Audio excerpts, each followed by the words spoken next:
kui küsida, et miks tants on üldse olnud inimkonna jaoks olemas, siis see vastus täna tuleb mõnes mõttes üheks kõige põnevamast psühholoogia valdkonnast. Et ta tundub täiesti kasutu, mõttetu, irratsionaalne, miks me seda teeme, lihtsalt selline vaba aja veetmine, aga tegelikult sellel on väga sügav tähendus. Emotsionaalsuse ja tunnete ja suhete ja kõigi selle väljendamise viis minu jaoks. Tants on väga ürgne inimloomuse, inimolemuse väljendusvahend. Tants on emotsioon, tants on liikumine, hea tervis, hea tuju. Psühholoogina ma ütleksin, et tal on väga tugevad sõltuvuse tunnused ja seejuures on ta väga-väga kasulik hästi mitmes mõttes. Et tantsu kui sellist on palju uuritud ja tema tähendust ajule ja psüühikale. Lavatants on see, mida me ise armastame, vihtuda, meeleolu, pöörasus. Et tantsul on nii palju väljendusi, nii palju vorme. Kui ma päris aus olen, siis ma arvan, et tants võib-olla ei ole ei kunst ega sport, ta võib olla, aga ma arvan, et eelkõige tants on midagi hästi loomulikku ja kui me hakkame talle juba neid nimesid külge panema, et mis ta on, siis võib-olla mingid inimesed see kuidagi ehmatab ära, et aga mina ei oska kunst, ma olen kunstikauge inimene või ma ei ole sportlane. Et ma arvan, et see on midagi, mis on igale inimesele täiesti loomulik asi, mida võiks teha. Ja kui mõtleme, mida see tants tegelikult nagu meid tegema paneb, ta paneb meid hästi mitmes mõttes pingutama, mugavustsoonist välja ronima, tähelepanelik olema, meelde jätma, vahetama tegevusprogramme. Üks asi, teine asi, kolmas, jälle esimene. Ta paneb meid üksteist jälgima ja jälgima, mida teine teeb ja mida teine ei tee. Ta paneb meid sotsiaalsesse suhtesse teistega ja seal on lugematu hulk asju, et need on kõik asjad, mida meil on väga raske neid ise harjutada tegelikult selliseid tegevusi ja tants on inimkonna leiutatud tegevus, mis võimaldab neid asju harjutada. Tants on see üks alternatiive, üks võimalusi, mille kaudu sa õpid mõtlema, sa õpid väljendama ennast, sest inimesel on kaks aju ikkagi.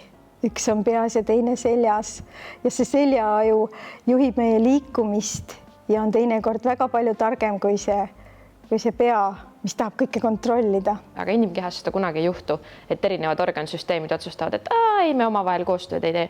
Ja see teebki tantsu imeliseks, et nii palju süsteeme kehas peavad koostööd tegema ja selle käigus arenevad ja saavad tugevamaks ja paremaks. Et seda on ka uuritud ju päris palju, et tants siis mõjub nii meeleolule, et ta aitab tõsta meeleolu ja tegelikult aitab ka ärevust leevendada, et ärevuse sümptomeid siis vähendada.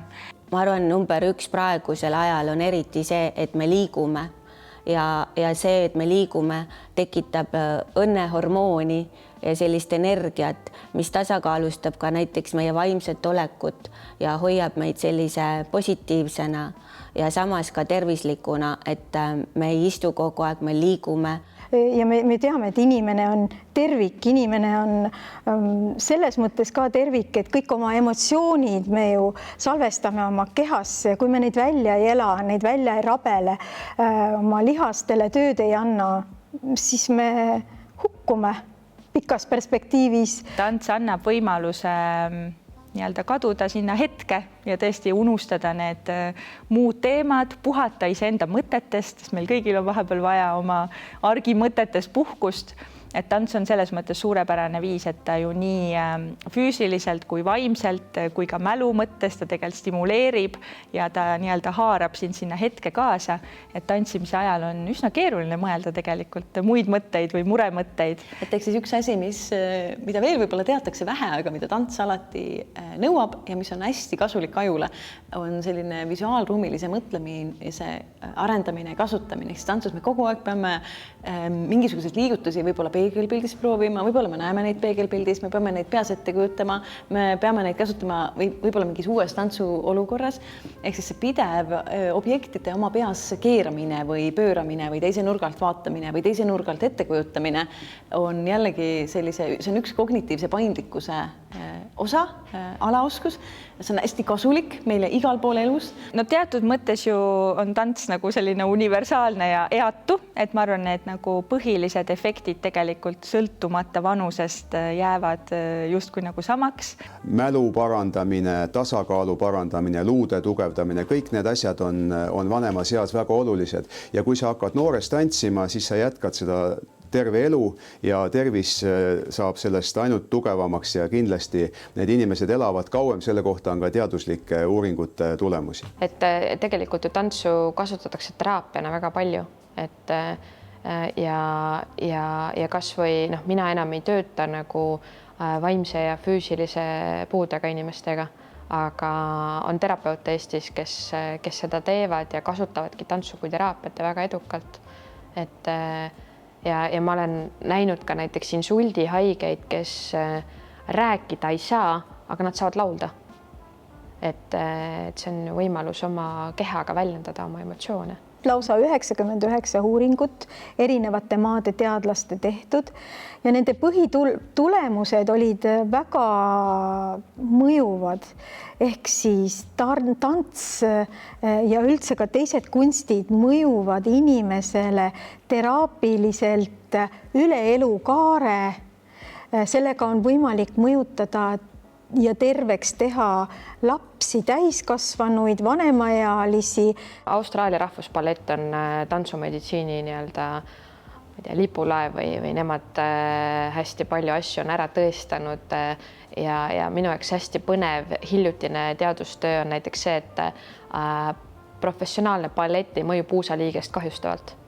Et kui nad tegid uuringu, kus võrreldi siis 5 aastat varem ja 5 aastat hiljem tehtud puusaliigese uuringuid ja selgus, et seal ei ole mingeid kahjustusi süvenenud ja pigem on vastupidi, et tantsijate puusa ümbritsevad lihased on palju tugevamad kui teistel spordialadel. Tantsul on väga tugev mõju südame-veresoonkonnale, et kõigepealt vererõhk normaliseerub, kolesterooli me kardame kõik, hea kolesterooli tase tõuseb, mõningal määral langeb ka halva kolesterooli tase, siis südame funktsioon paraneb ja ka arterite funktsioon paraneb, et südamearterid on siin väga olulised ja suured arterid üldse. Nende vastupanuvõime paraneb lupjumisele ja tekib selline ka tromboosivastane kaitse, nii et kõik sellised head efektid ja on leitud ka muidugi, et lisaks kopsude funktsioon paraneb ja üks oluline moment on, et ainevahetus üldiselt paraneb ja see on kaudselt seotud südame tervisega, sest see nii-öelda kardiometaboolne või siis ainevahetuslik selline haiguste hulk järjest kasvab, diabeet on kõige tuntum ja vot nendel haigetel on hästi palju südame-veresoonkonna haiguseid, nii et olles siis edukalt tantsija, saame ära hoida ka diabeedi ja sellega südamehaiguste tekke.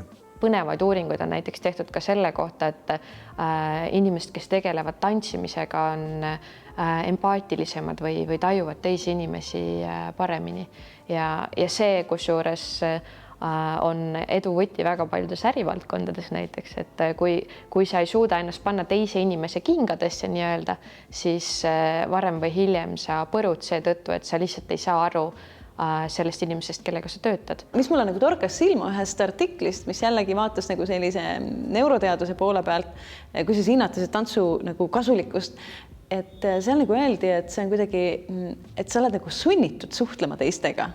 Et kui me tahame tantsida, siis me tegelikult valime ka selle sotsiaalsuse ja see artikkel ütles ka ilusasti, et suhete hoidmine nõuab energiat, nõuab pingutust, nõuab vaeva ja nõuab enda pidurdamist. Ei saa olla väga nõme, kuigi tahaksid.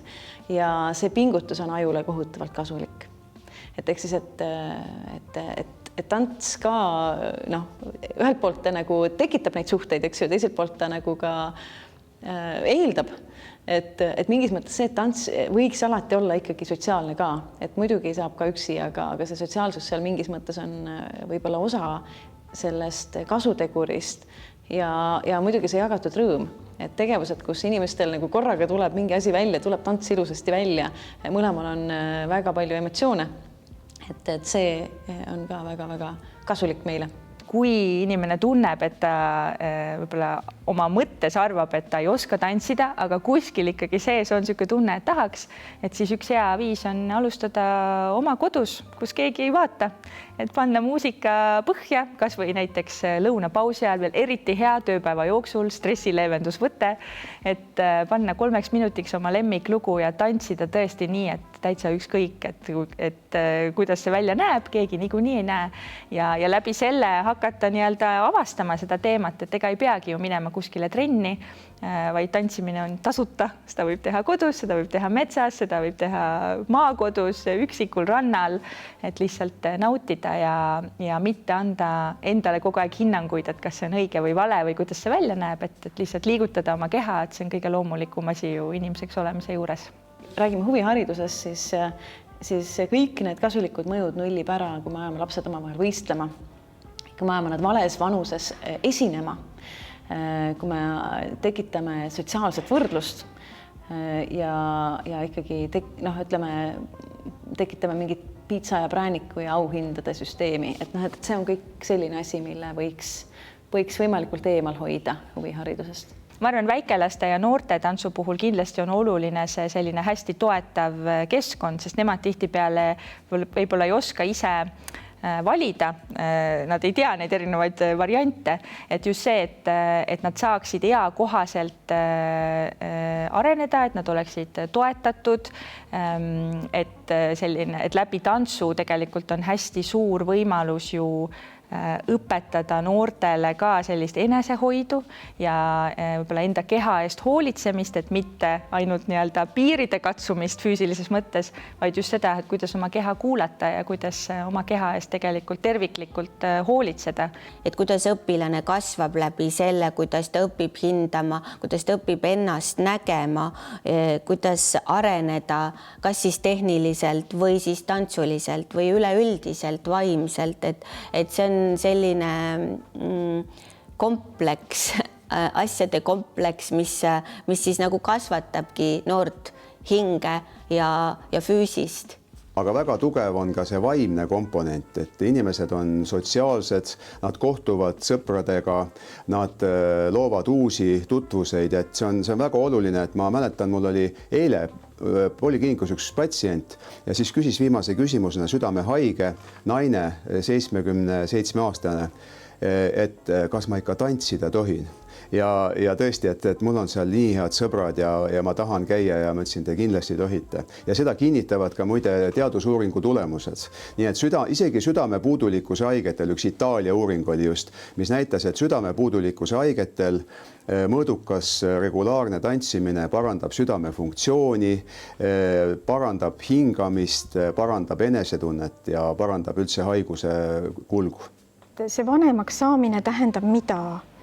Et me ei ole enam nii paindlikud, me ei ole enam nii liikuvad, aga me võime seda kõike olla, see ei ole kuskil kirjas, et me peame nüüd olema vananedes ainult väärikad, ainult istuma kombekalt ja mitte näiteks hüppama rõõmust. Ja üks väga ulatuslik uuring avaldati 2016. aastal Ameerikas. See oli tehtud Suurbritannias, uuring ise preventsiooni ajakirjas Ameerikas ja seal oli 48 000 osalejat, üle 40-aastast Briti kodanikku, kellel ei olnud südame-veresoonkonna haigust. Ja nüüd nende hulgas oli tantsijaid, oli kõndijaid, kes kõndisid tervise huvides ja oli siis inimesi, kes üldse mitte midagi ei teinud. Ja selgus, et need, kes regulaarselt tegelesid tantsuga, nendel oli 46% vähem südameinfarkti ja ajuinsuldi risk. Nii et see oli väga-väga suur erinevus ja kusjuures erinevus oli ka nendest, kes kõndisid. Nii et kõnd on selline naturaalne tegevus, mida me soovitame inimestele, aga tants annab oma emotsionaalse faktoriga ilmselt ja natukene võib-olla suurema intensiivsusega veelgi paremaid tulemusi. Tantsukultuur aitab kaasa minu meelest ka sellise isoleerituse ja et võib-olla ka inimesed jäävad üksinda selle vastu.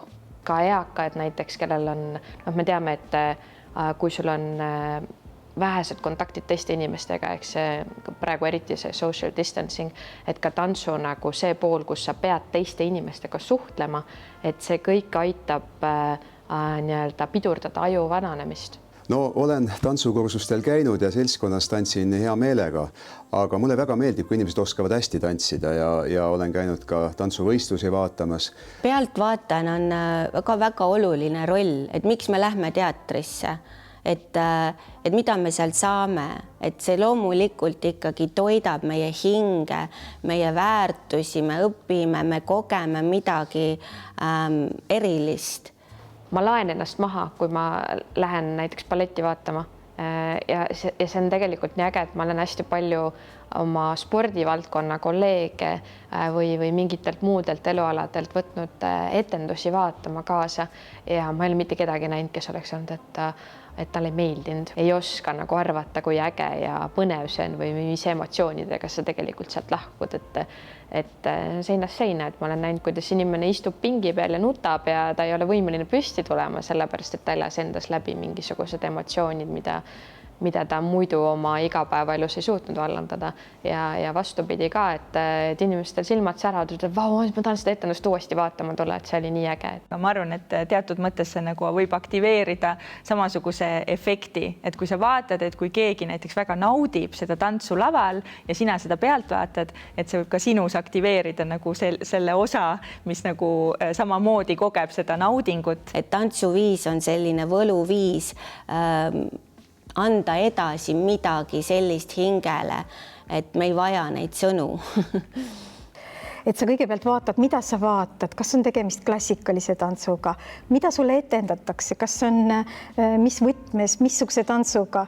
Kui sa selle kõik kätte saad, on see äärmiselt huvitav lugeda kõike seda nii nagu igat muud etendust. Nii et ma arvan, et ta nagu mitmes mõttes tegelikult pealtvaatajaid nii-öelda inspireerib ja laeb ju ka jällegi nende meeldivate tunnetega, mis on meile kõigile hästi olulised, et oma vaimset tervist hoida. Kuna tantsul on nii palju neid liike, siis ei ole üldsegi nagu oluline, et see igaüks peab meist saama tipptantsijaks, aga just see, et lihtsalt harrastadagi seda. Eelkõige ikkagi oluline, et inimene leiab selle tantsimise viisi, mis talle meeldib, mis on talle omane, mis pakub talle selliseid meeldivaid emotsioone ja meeldivat kogemust, võib-olla arenguvõimalust, et selles osas ma arvan, et siin on nagu hästi individuaalne see, et mis kellelegi sobib. Et ma arvan, et kui on rohkem seda kogemust, et lihtsalt on mõnus ennast liigutada, et siis see ongi see tants, mis juba tervendab ja tervistab.